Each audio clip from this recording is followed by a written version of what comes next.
บายดีพี่น้องหลังจากมาตั้งแต่นั้นปากเสสื่อเครื่องเนาะมาหอดกะจิพากันเห็ดแกงกระปุ่นไว้อีกกับเอื่อยเนาะเพราะว่าหยานบาเบียข้าวมันลายพี่น้อง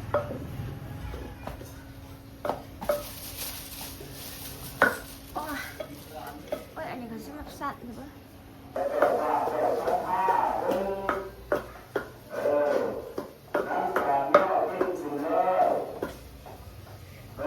สบายดีเด้อพี่น้องหลังจากมาจากปากเสเนาะสิมาเห็ดเกี๊ยวเห็ดน้ำแกงกระปุ่นเตรียมไว้มื้ออื่นนั่นแหละเดียวอันนี้กระปุ่นเนาะเขากำลังเอามาส่งพี่น้องกระปุ่นมากมาก20 โลเนาะ2 ถุงถ้าบ่มีกระถุงฮะไว้ถึงว่าเข้าแหะถึงกันเลยมันเกี่ยวกันบอกไว้ถึงว่าเข้า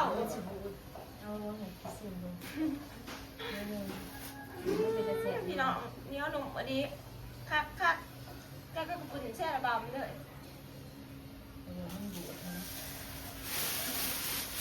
เอา10 กรัมตำอันนี้พี่น้องพักเทียมกับผักหอมบัวเนาะเห็ดน้ำแกงเอามาแล้วฝากกันลูกชิ้นไข่ค่ะสวยจังเดี๋ยวสติสมาหัวเปรย์กะปิพี่น้องแล้วก็ได้ก็ทอดอะไรที่นี่ต้องยังไปหัวเส้นก็เปรย์ไปหล่อสื่อพักให้เห็ดกระปุกคนอื่นคนแล้วพี่น้องสีซอยเนาะวันนี้มีแต่สีเกียมใหญ่ปลาอะไรกะเห็ดน้ำนาเปรย์ไหวตุ้งไหวก่อนเดี๋ยวมืออื่นน่าจะใส่น้ำนาเนาะก็ทำเป็นสีพี่น้องเนี่ยมาสิมาเห็ดเปรย์โลนึงเปรย์กันนะอะไรยังปะกะปิต้องเอาว่าเปรย์หัวเลยทุกตอนแต่อันนี้ได้สักตองอันนั้นมันจะอะไรด้วยหัวอันนี้ลงอะไรบอมันสีเหนียวมันติดอันนี้สีบอกันเด้อหัวเปรย์แล้วตองอันนั้นมันเอาผ้าแล้วก็มาหัวเส้นนี้ต่อสำคัญปะหัวจะหนาหัวเลยต้องหัวตอนไม่คุ้มแรงจะคืนมือลายแปลกกับนิ่มหัวตอนนั้นเดี๋ยวตอนเผาเพื่อนในผ่าที่เราเผาเดี๋ยวมันคุ้มตอนที่เกี่ยวกับเผากันด้วยนะหัวโดดกับเผาก็ไม่ได้ยากเผาก็หัวเส้นนี้สิหัวเส้นหนาสิแล้วตับเล็กสิวะ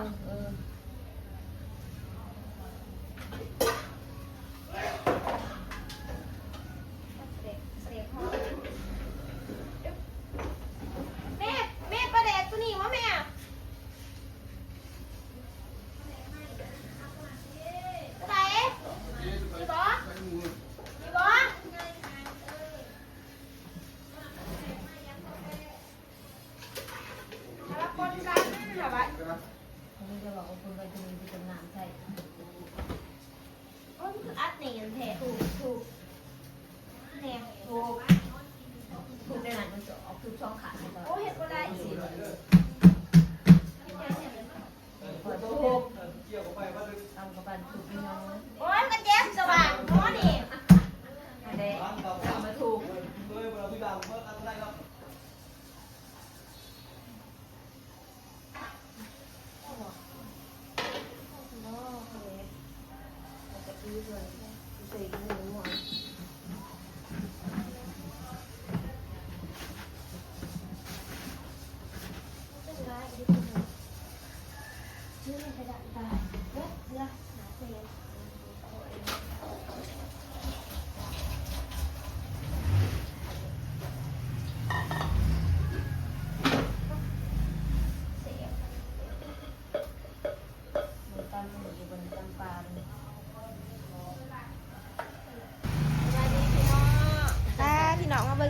ขัวเขาตกแต่ไปเมื่อวานโอ้มันจะเอาไปบัดตอนแจงพระศิวาสมันว่าแม่นี่บอกกองบุญโอ้ใส่กองบุญน้ำตอนแจงตอนพระศิวาสเขาตกแต่แม่นบอกคือเป็นบานเขาซานก็เขาตกแต่ตอนพระศิขัวเขาตกแต่ไปบัดนะพี่น้อง ส าติว่าท่านไปถ่ายบรรยากาศอยู่วัดให้พี่น้องได้เบิ่งตอนนี้ยังบุญอยู่เฮือนเนาะยังขายเห็ดเบียกมาแต่ปากเซ่กับสีเห็ดน้ำแกงกับปุ่นกับเอ๋ยเบี้ยตะข่าวก็พันขูดพวกเลยป้าพี่น้องอันนี้น้ำแกงหม้อน้ำแกงเขาเด้อน้ำแกงกับปุ่นเนาะหม้อใหญ่หนึ่งใส่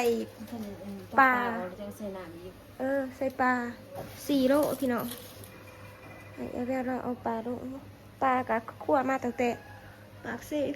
ซื้อพี่น้องขั่วให้เพราะแล้วมันกระดูกมันสิเปื่อยเอากันมันสิใจเนี่ยขั้นกระดูกขั้นปลาเปื่อยแห้งค่ะเขาว่าให้ยังเสียมาต้มอยู่ดิจำมันสุกจำแกง่ายพอดีใส่ปลานิดเนื้อพี่น้องตัวใหญ่อยู่เนาะขุนอยู่ป่ะเลยคุณเดี๋ยวว่ายังไงว่าใส่บุหรี่วะไม่ใช่ว่าจะได้หนามไม่ได้ใส่ได้อย่างนี้บางคนง่ายนี่เอาน้ำใส่อีกเนาะป้ากูออกน้ำจอเลยอันนี้คือกระเทียมกับผักพริกขึ้นหน่อยเถอะคือใส่ได้หลายคือใส่บุหรี่ หนาไปเรื่อยๆผักพริกผักเทียมนะซ้ำจะเอาสักกันเลยนี่จังหอมพวกพี่น้องเครื่องคล้องเต็มอยู่ว่าท่านเนี่ยมีบัตรศีลว่าท่านมาเนาะมือน่าสิเฮ็ดเป็นแน่นอนมาเนี่ยบ่แม่ไปให้คนกินหรือว่าเดี๋ยวน้องมาเห็นเลยพี่น้องมืออื่นนี่มีพงทาเนาะพวกปลาเราสิเอาของเวททงทานแห่งศิลายปลาเดี๋ยวเฮาสิเอาปลามาเฮ็ดกันมาใจปลาก่อนใจปลาเอากากออกพี่น้องเชิญนะคือซ้ำมันตัวหนาผ่านไม่ต้องเลย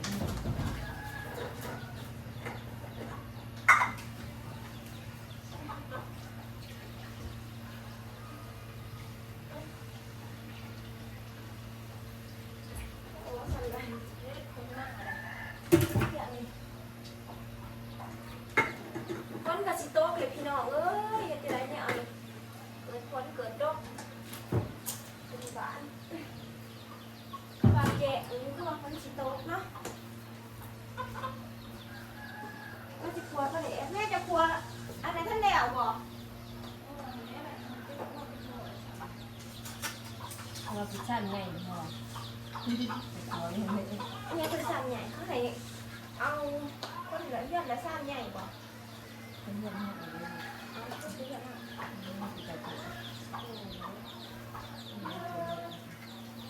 ใหญ่เอาซีนปลาแล้วก็ใส่โขกหลังตามนั่นเลยให้ดอกคนหน้าค่ะจ้ะมีคนหน้าอะไรค่ะ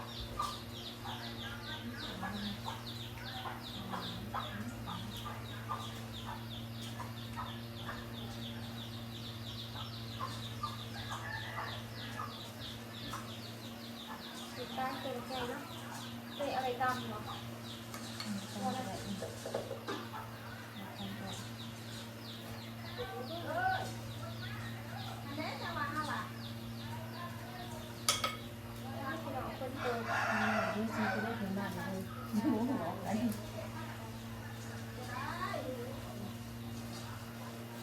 จะได้ยินเสียงหมาแบบ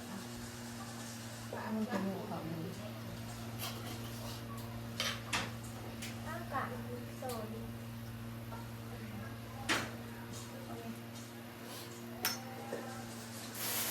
จะอ่อนจะพุดเนาะ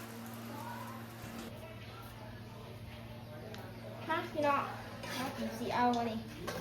ปลาแหลกเนาะหัวปลาแหลกมันเดี๋ยวก็เอามาตองใส่น้ำแกงก่อนเนาะวันนี้เขาสิใส่ปลาแหลกก่อนหรือน่าจะใส่ทำหนามันเนาะปลาแหลกเขาต้มข้าวขัวแล้วเขาเอามาต้มอีกพี่น้องนั่นสิขัวกะปิเนาะใส่กะปิอีกแล้วพี่น้องใส่ข้างนอกก่อนจะอันนี้ข้างนอกก่อนเร็วๆ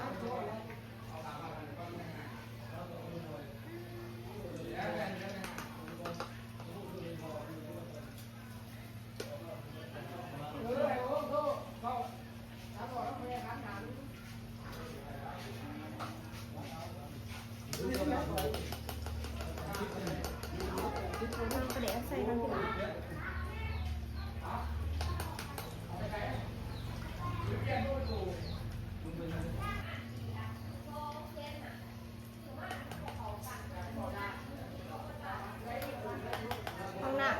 สั่งพี่น้องเลย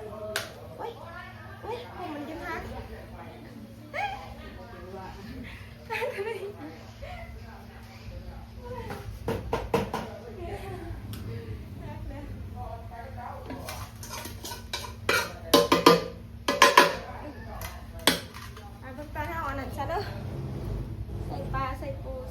มาพี่น้องตอนนี้ข้าวสีเอากะปิเนาะกะปิเยี่ยมมาเขยกะปิเบียดบ่พี่โลหัวแล้วก็เอาลงพี่น้องให้มันหอมเนาะให้มันนัวอันนี้อีกตัวเดียวเลยเด้อหัวกะปิใส่อีกเนาะเอาแบบที่หอมเลยพี่น้องเลย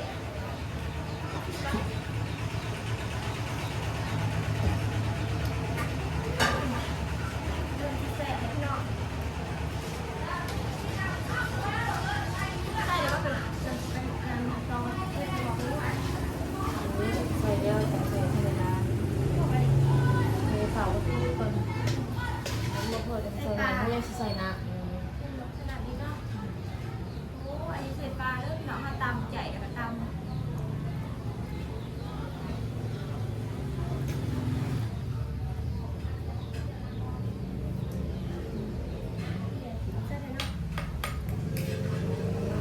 เห็ดใบอย่าบ้ามันซนนะใครเห็ดสีเนาะเห็ดมันซนสีก่อยสีเล็กน้อยยาทาให้เบิ่งนี่กระตำอารมณ์หมอเลยทุกคนสักเซ่ตรวจน้ำแกงกับปุ่นเป็นเดินจิตเหตุเนาะออกจากงามบุญจังเหตุไปเดี๋ยวเราเป็นตอนเฮาสำเร็จเสร็จสิ้นอ้าวโง่นี่เอาไม่ยังในหนามมันนะ ำอะไรพี่ดำน้ แม่สิบอกหมักผ่าพี่น้องหมักผ่าเฮาเองเด้อขูดชิปั่นเอาเนาะบ่ได้ซื้อมะพร้าวเป็นกล่องหรือว่าเป็นถุงเผาเฮาในกกเสียมาปั่นเอาเองแล้วก็ แพงได้ แม่เห็นแพงเลยพี่น้องกล่องหนึง4-50บ่ได้เอาไปปั่นอยู่ปากเซ่เองปั่นอยู่บ่กินน้ำมะพร้าวหางชิมเนี่ยพี่น้องมาเบิ่งสีนงัวเนาะอีเมย์ที่พ่อไปเอามาเด้เท่าไหร่พ่อเบิดในกระสอบนี่ บาทหนึ่ง โอ้คือลายเธอเฮ้ยลายเธอกระดูกปะจักเอาออกเบิ้งค่ะ หน้าเบิ้งกระซ่านะมาใส่สีใบ ไปเอาพ่อเจ้าแล้วกระต่ายยังสนะ นั่งก็ โอ้ยำกับขา เขียวเขี เขี ย ยว ว ได้ยังเลย ป้าดพี่น้องสีนงัวละหนึ่งจะกระดูกใช้ตอนสีน นาทีลงมึงหน่อย ซ่าบุเป็นแต่เอาอันนั้นมานะเอาซ่ามันไม่ง่ายง่ายมาใส่หน่อยสิ ง่ายฮะเป็นมาโหลดห้องน้ำห้องกับบ่ได้เอาสร้างกับบ่ได้พักมือสุดท้ายเนาะพระท่านบุญคณะทองออกรถได้หัน เขาเกลือ เต็กตอนนะแม่ เขาไปแปลเอง สีเนาะพี่น้อง เจ็ดพัก โอ้พักมือเจ็ดพัก เดี๋ยวเอาสี โอ้พัก ไป อยู่ปักอยู่หันเขามาส่งเก็บ หางแล้วก็สร้อยมาเทียซึ่งกับสิโตก บ้านกันก็มาหัวเดือนด้วยกันพวกนี้ก็ พี่น้องแวงเนาะตัวนี้แวงเห็ด มี กิน แดงกินแดงซื่อคุณหมอใหญ่ เอาไปให้ย่าเพิ่นอยู่บ้านครัวไม่ว่าแดงไหวเนาะว่าถ้าไม่ใส่ดำนาเข้าปลากันในหมอใหญ่ยาสติสมานี่ซอยสีนเป็นพี่น้องเลยซอยใบเนาะใบอื่นๆแล้วก็กินแรกนะเดี๋ยวไปทั่วพี่น้องมาสิมาทำการซอยซีนก่อนซอยใบมากเขียนนะพี่น้องต้องเห็ดไว้นะว่าไม่สิโดนคณะเห็ดมืออื่นนะไม่สิซวยสุขภาพก็เรียกว่าจะซอยไว้นะสีนวดเลยพี่น้อง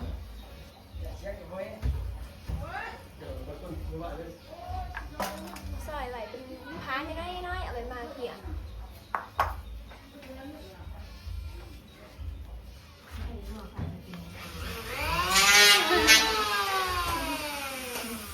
ต่างกับบ่เดี่ยวเนาะบ่เดี่ยวบ่ถั่วเหมือนแห้งเลยเจ็บเอว แล้วเสีย เมื่อยซอยสิ เขาบอกแล้วอ่ะ ยัง ที่ประตูสิแหละที่ประตูเลย เห็ดเบียดตั้งแต่บ้านเดเซ่บุญได้พี่น้องมาเดียวเดี๋ยวสิมาซีมึงขอบคุณเราเราแบ่งเห็ดให้หย่าแล้วซีมึงก่อนเสียบอยู่บ่ของหวานเนี่ยบุญน่ะบริกินพี่น้องค่ะผู้ซีมก่อนว่ามันสวยๆเบียด ไปมาซีมเด้อกินเบียร์ซีมเด้อมาบุญเด้อ มาซีมกับปุ่นเลยดังวัดไอแอ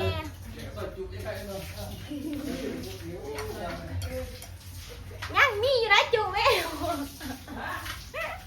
ให้เป็นโตเลยนี่ให้เป็นโตเลยนี่มาเถอะพี่น้อง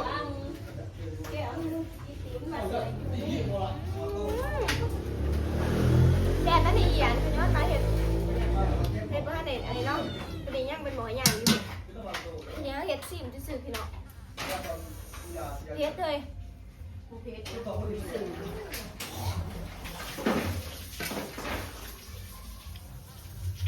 จะมาประมาณบันได มันเนื้อมือขาใส่ขาไม่เดียวเอาเลยสม หา ปอ กิ ง นทีเด็ดมาอื่นเพราะว่าเห็ด ให ให ญ่ ญ่ ที่ ที่ สุ สุ ด ด เท่าเลยสมปอง มันเลือกพี่น้องกินกับปุ่นบุญบานบุญบานต่างๆบุญสมผลมา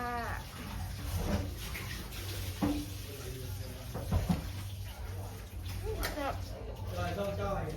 ได้ มากเลย พี่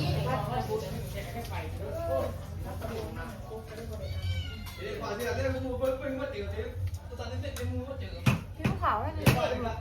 กินแปลกับปุ่นอยู่ห่านปุ่นเครื่องในหรือเสาปุ่น นะใครบ้างมาค้ำเนี่ย เช็ดผัก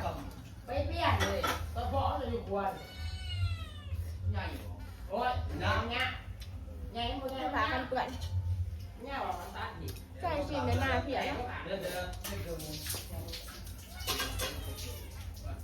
แล้วพาเบิ่งหมอต้มซีนเนาะต้มซีนไปกินมื้ออื่นเนาะพี่น้องเพราะว่าถ้าต้มอื่นมันสิบ่ทันเนาะ สูงหนีด้วยดิ ลวกเอา เด็กดูตัวนี้เอาไปแจงอื่นตุ่มปลาเปื่อยเลยพี่ เดี๋ยวเต้ มันหยาบเลยตัวนี้ ช่วยเอาหันแหนะเสกมาเพียค่ะต้มมันลายแล้ว ผมไม่กลัวตุ่มมันเปื่อยจะเอามาใส่สมาธิอ่ะ มันสิแสบบ่ตัวมันเปื่อย เร็วอันนี้เอาสีเอฟ นี่แหละพี่น้องนะเราเห็ดเห็ดต่อกันเนาะช่วยต่อกันโอ้ยกินข้าวเลย มันเริ่ม สวัสดีพี่น้องนิตี้ น้องเมื่อกี้ตอนแรกเอาเริ่มพี่น้อง มาเพียพี่น้อง ตัวนี้ตัว หัวมาเพียกับต้มเนาะเมียเรากินก่อนกับเจนัทยัง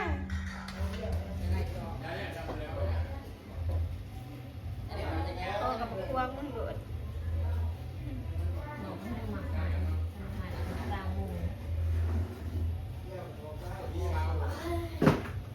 กินลายขี้รู้ โอ้ทันเลย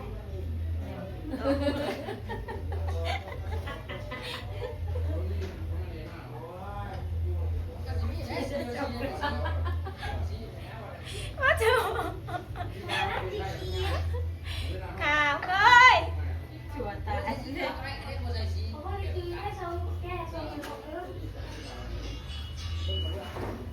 หัวหัวทัน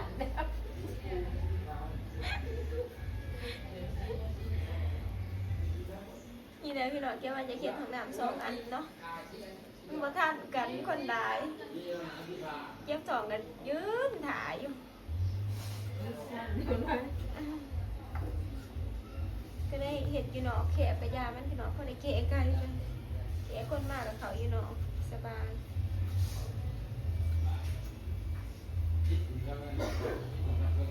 ขนาดว่าเห็ดบุญบ่เป็นเห็ดบุญแบบมีน้ำบงน้ำเหลืองอันนี้พี่น้องมันเป็นบุญใหญ่เนาะบุญแบบมันเป็นใหญ่ใหญ่คือกันแต่ว่าบ่มีน้ำบงน้ำเหลืองงั้นก็ยังเห็ดแบบ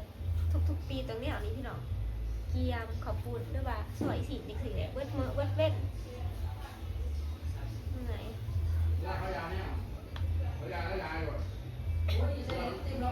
สวยสีที่พอสีงอแล้วข้าวหลาน1พี่น้อง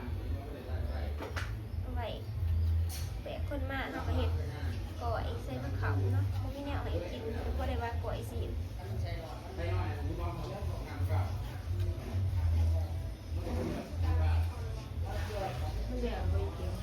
ว่าจะถ้านี่เลยเราซอยนะซอยต้มซอยตอนต้มเนาะต้มกระดูกเอาไปมื้ออื่นนะมื้ออื่นนี่เบียกหลายได้พี่น้องชมอยู่เด้ตอนแรกประมาณ3 โมงครับน่าจะเห็นทุ่งทานเนาะพวกป่าเห็ดทุ่งทานพี่น้องทุ่งทานเนาะน่าจะเห็ดตกกรณียังอีเด็ดตกข้าวเปียกปะไปได้บริไปถ่ายอยู่บ้านที่บ้านให้เบิกสับเปียกร้ายว่าสิถ่ายมันไม่ได้บริถ่ายใช่มาไปเซ่กันเจียมเห็ดตำแกงเลยไปช่วยสุดก็ได้พี่น้อง